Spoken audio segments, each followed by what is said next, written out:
الحمد لله رب العالمين له الحمد الحسن والثناء الجميل وأشهد أن لا إله إلا الله وحده لا شريك له يقول الحق وهو يهدي السبيل وأشهد أن محمدا عبده ورسوله صلى الله عليه وعلى آله وأصحابه والتابعين لهم بإحسان إلى يوم الدين أما بعد.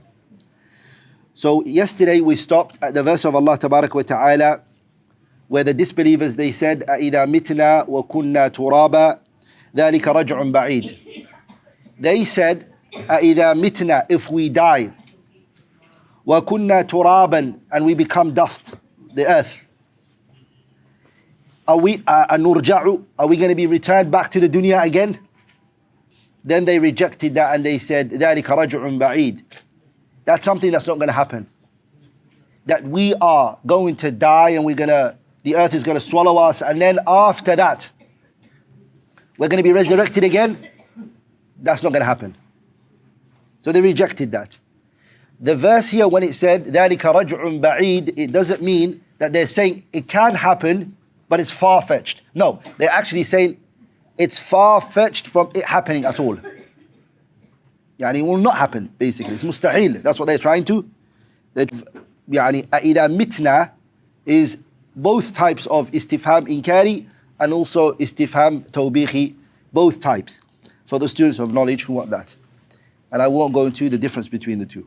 Allah then says, قَدْ عَلِمْنَا, we know, Allah is saying. The qad here is لِلتحقيق. Verily, indeed, we know, Allah is saying. قَدْ عَلِمْنَا, we know, مَا تَنْقُصُ الْأَرْضِ, that which the earth swallows. When you die, the earth swallows you, right? And you perish. And the Prophet ﷺ, he told us in the hadith, there is nothing that remains إِلَّا عَجْبُ الذَّنَبِ. That's the only thing that remains. The English translation for the word عَجْبُ الذَّنَبِ, I don't like that word because it has a Darwinian theory to it. But it's called a coccyx, I believe it is.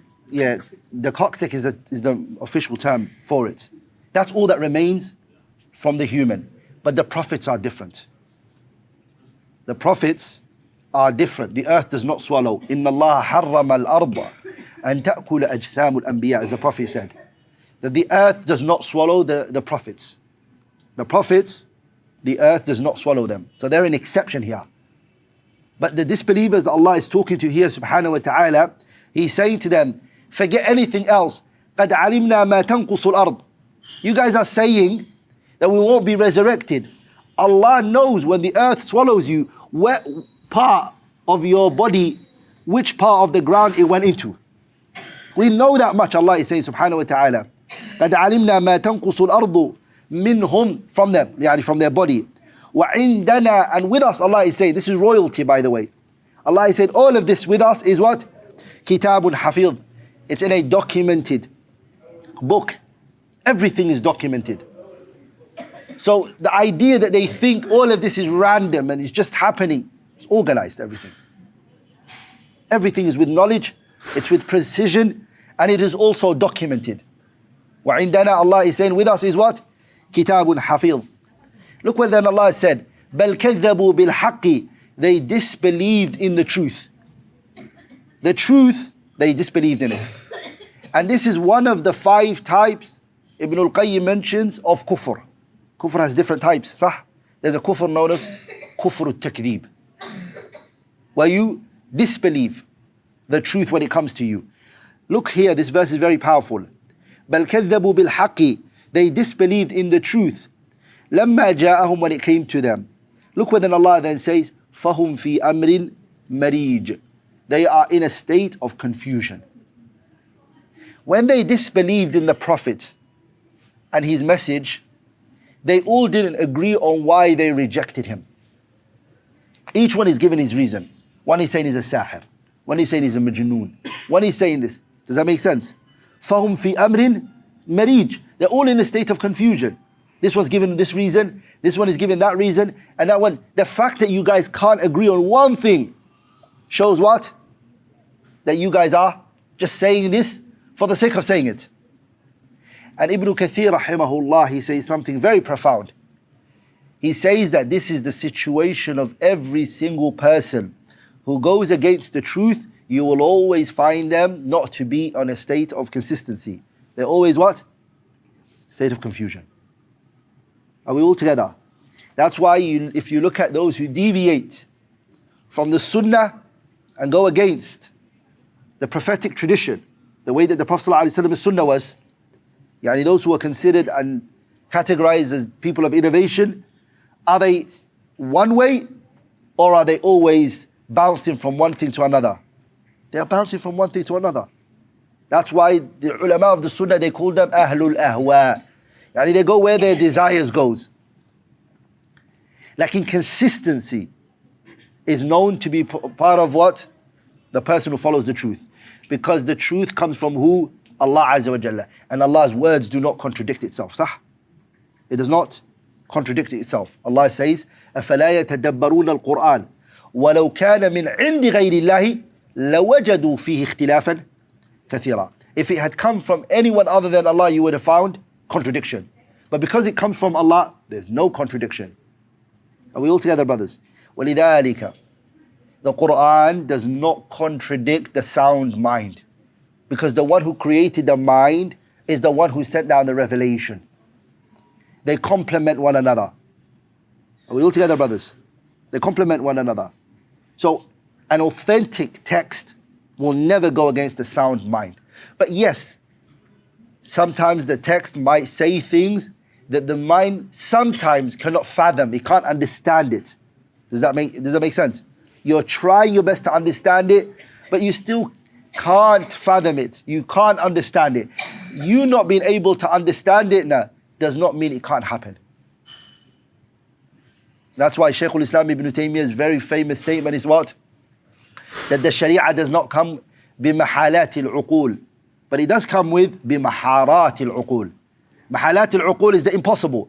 You'll never find Allah saying things which are impossible and affirming things which are impossible.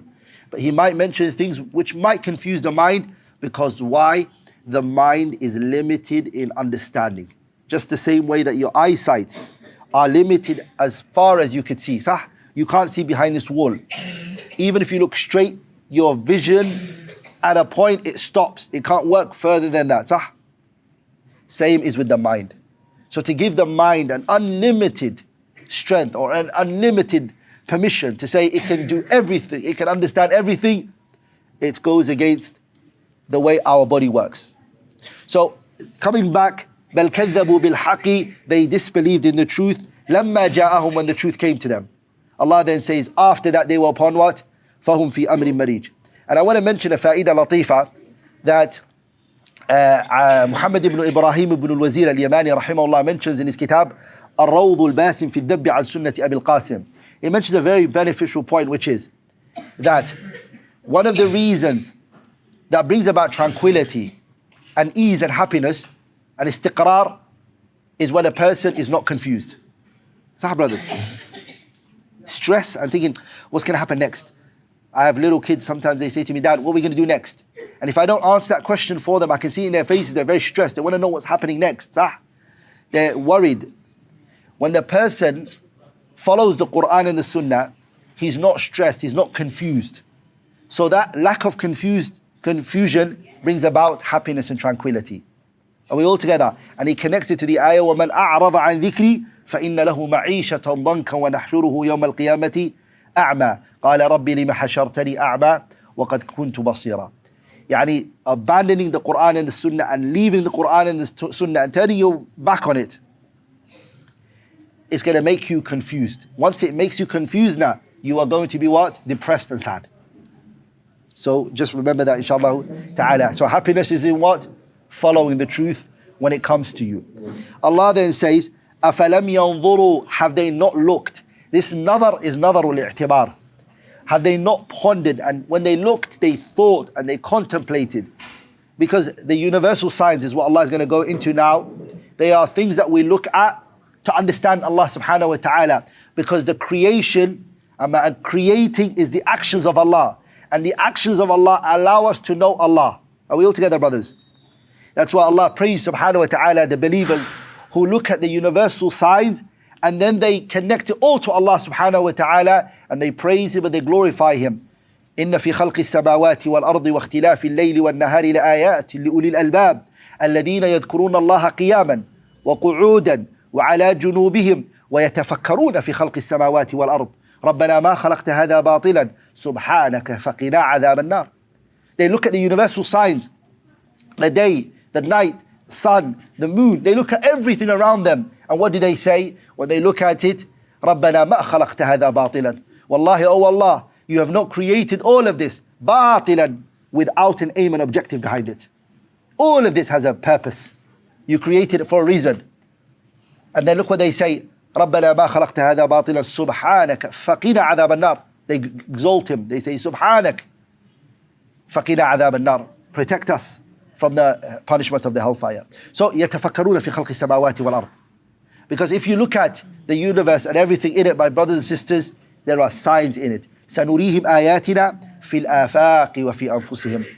The universal signs are basically for you to know who your Lord is, Allah subhanahu wa ta'ala. وفي كل شيء آية تدل على أن الله واحد.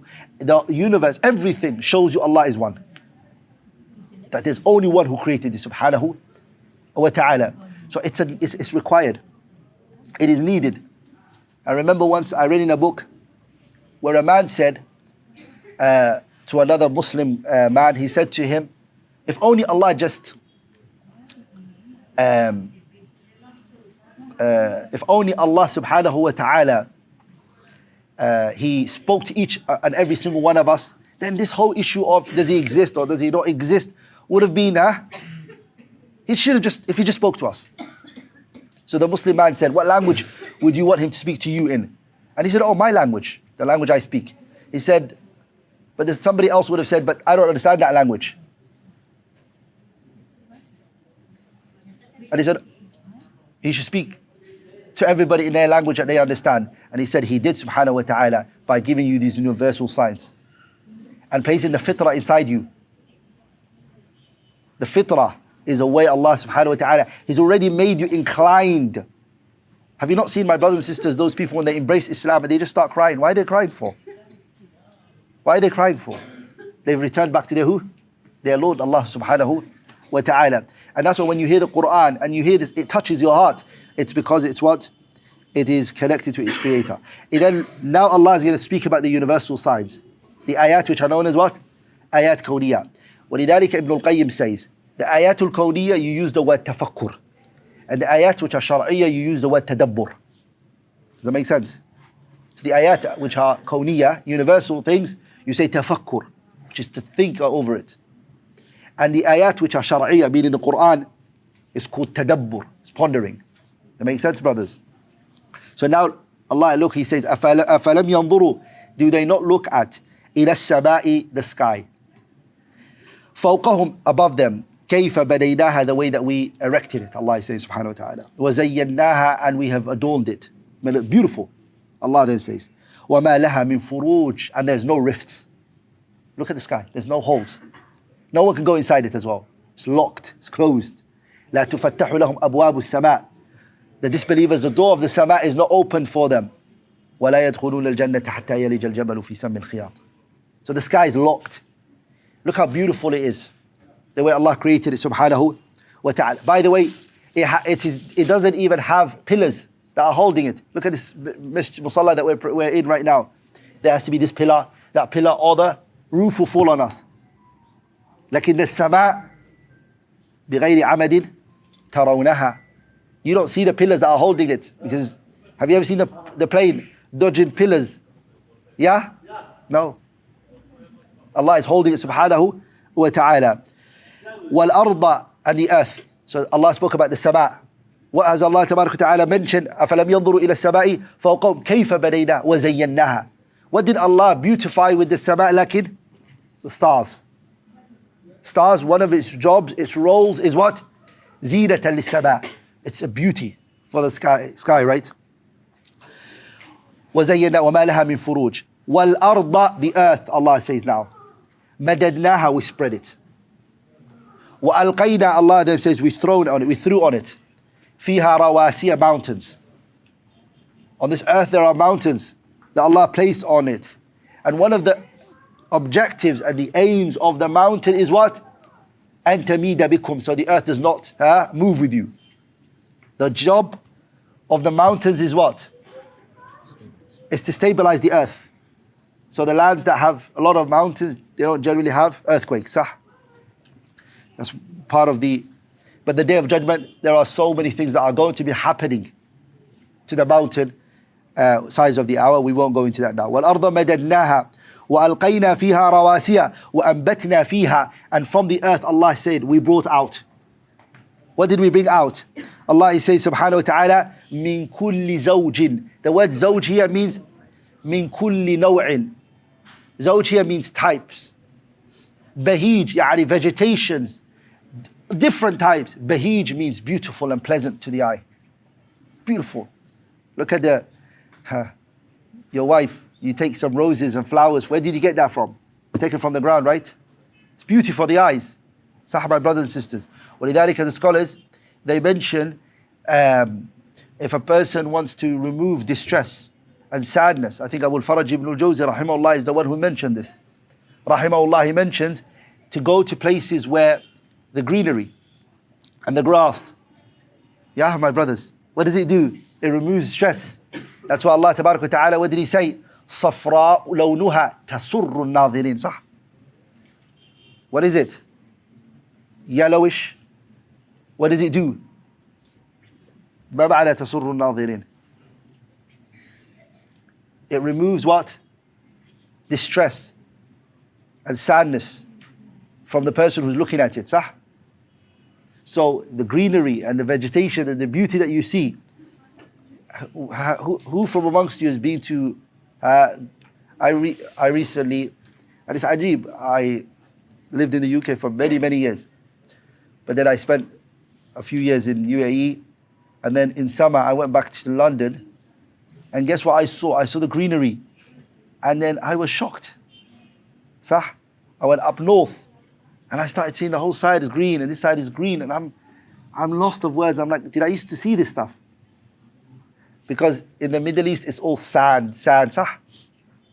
And then you start to appreciate, subhanallah, هذا خلق الله فأروني ماذا خلق الذين من دوني. That's the creation of Allah subhanahu wa ta'ala, and it really calms you down. Sah, brothers? To the extent that the humans make fake grass in places, sah? Allah is saying, look at this subhanahu wa ta'ala, وَأَنْبَتْنَا فِيهَا مِن كُلِّ زَوْجٍ بَهِيجٍ. Why? تَبْصِرَةً. So that you can look at it.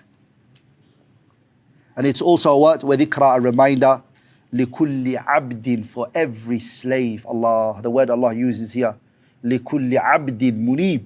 The word munib is raja', the person who returns back to Allah, who is repenting consistently. But the word Allah used here is the word abd. And wallahi, my brothers and sisters, this term, abd, is a very powerful, heavy term. It's the word Allah selected for Nabiullah Muhammad at the times when Allah was praising the Prophet.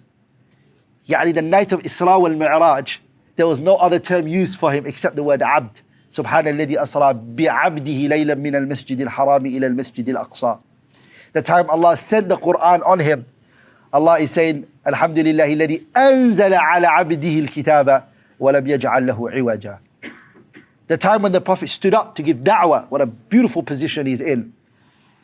Allah says, وَلَمَّا قَامَ عَبْدُ اللَّهِ يَدْعُوهُ كَادُوا يَكُونُونَ عَلَيْهِ لِبَدًا. Abdullah, slave of Allah. And this word, my brothers and sisters, the word abd has two plurals in the Arabic language. You know that, right? The word abd, in the Arabic language, it has two plurals.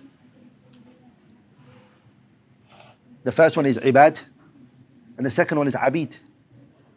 Are we all together?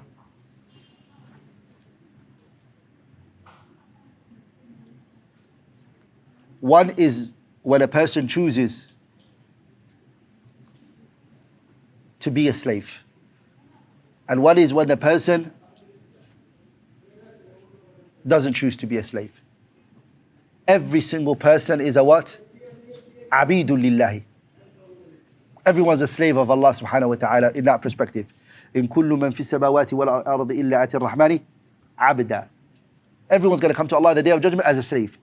That one you don't have a choice. But there's another type of ubudiyya which is the ubudiyatul ikhtiyar, where the person chooses to be a slave of Allah. That's the one Allah is referring to when He said, وَعِبَادُ الرَّحْمَنِ الَّذِينَ يَمْشُونَ عَلَى الْأَرْضِ هَوْنًا وَإِذَا خَاطَبَهُمُ الْجَاهِلُونَ قَالُوا سَلَامًا. Ibadur Rahman. You can't say, oh, it's everybody because we're all Ibadur Rahman. No. This Ibadur Rahman is what? They chose to be slaves of Allah. How did they choose to be slaves? When their Lord commands them to do things, they do it. When He tells them to stay away from things, they stay away from it. That's what they are. And because they are like that, Allah Tabarak wa Ta'ala in the Quran, my brothers and sisters, He speaks highly of them. He protects shaitan from them. That's why Allah Tabarak wa Ta'ala, He says in the Quran, Inna ibadi laysa laka alayhim sultan. Shaitan, you do not have no power over my what? Inna ibadi laysa laka alayhim sultan. You have no what? You have no power. You have no strength over them. These are the ones who chose to be slaves of Allah, who put their foreheads on the ground, humbled themselves for their Lord, Allah Tabaraka wa Ta'ala. They worship Him alone. They do not associate partners with Him, subhanahu wa ta'ala. Allah even accepts their sins. وَهُوَ الَّذِي يَقْبَلُ التَّوْبَةَ عَنْ عِبَادِهِ. He accepts what? وَهُوَ الَّذِي يَقْبَلُ التَّوْبَةَ عَنْ عِبَادِهِ. Ibad here is not everybody, it's not everyone. It's which one? The one who chose to be a slave of Allah. In another verse, Allah Tabarak wa Ta'ala, He says, قُلْ يَا عِبَادِيَ الَّذِينَ أَسْرَفُوا على أنفسهم لا تقنطوا من رحمة الله إن الله يغفر الذنوب جميعا إنه هو الغفور الرحيم. قل يا عبادي الذين. The poet, he said, ومما زادني فخرا وتيها وكدت بأخمصي أطأ الثريا دخولي تحت قولك يا عبادي وأن سيرت أحمد لي نبيا. One of the things that brings me joy, my brothers, and it should bring every single one of us, is at the time that we're sinning and that we are doing wrongs, Allah is saying to us, قُلْ يَا عِبَادِيَ الَّذِينَ. He's attributing you to Himself. He said, my slave. قُلْ يَا عِبَادِيَ الَّذِينَ أَسْرَفُوا عَلَىٰ أَنفُسِهِمْ. Those who exceeded their limits, those who have gone beyond and above in doing wrong and transgressed. لَا تَقْنَطُوا مِنْ رَحْمَةِ اللَّهِ. Don't give up on Allah's mercy. Why? Because Allah forgives all the sins that a person does if they repent. This all shows what? These people what? Slaves who chose to be slaves of Allah Tabaraka wa Ta'ala. That's why the hadith Al-Qudusi, where Allah Tabaraka wa Ta'ala, He said, أَعْدَدْتُ لِعِبَادِيَ الصَّالِحِينَ. صح? عِبَادِيَ الصَّالِحِينَ. I have prepared for my righteous slaves مَا لَا عَيْنٌ رَأَتْ وَلَا أُذُنٌ سَمِعَتْ وَلَا خَطَرَ عَلَى قَلْبِ بَشَرٍ. I have prepared for my slaves who are righteous that which eyes have never seen, ears have never heard of, and has never come to the mind of a person. Slaves. It's not for everybody. It's for the one who chooses to submit to his Lord, Allah subhanahu wa ta'ala. So look at this verse. تَبْصِرَةً وَذِكْرَى لِكُلِّ عَبْدٍ مُنِيبٍ. That word's going to come to us later, inshallah ta'ala. I'm going to stop here, inshallah ta'ala. خَيْرُ الْكَلَامِ مَا قَلَّ وَدَلَّ. The best of speech is that which is concise and to the point, right? بارك الله فيكم وجزاكم الله خيرا.